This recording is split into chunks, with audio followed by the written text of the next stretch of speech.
Competitive exam? আরে ভাই competitive exam মানে হচ্ছে চাকরির পরীক্ষা। তাহলে তো কোশ্চেন পত্র খুব টাফ হবে। না না, মাধ্যমিক লেভেলের কোশ্চেন হয়তো। মাধ্যমিক লেভেল? তাহলে তো এমনিতে সব পাস হয়ে যাবে। এটা কি? আমার বাবার ছেলে যদি আমার দিদির মেয়ের পিসির মেয়ে হয় এবং এদের কাকিমা যদি আমার কাকুর পিসির মেয়ের ছেলে হয়, তাহলে আমার দাদার কি?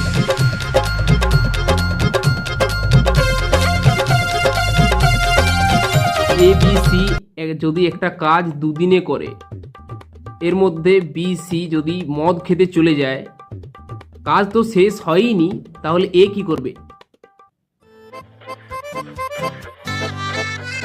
নেক্সট অঙ্ক। এটা সহজ, এটা সহজ, এটা পেরে যাবো। বয়সের অঙ্ক আমাকে টেকিয়ে দেবে। ছেলের বয়স যদি 90 হয়, বাবার বয়স কি তাহলে 80?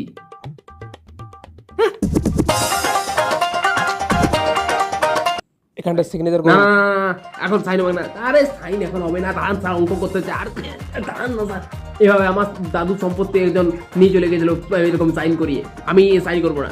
দেখি শেষ অঙ্কটা যদি পারা যায়।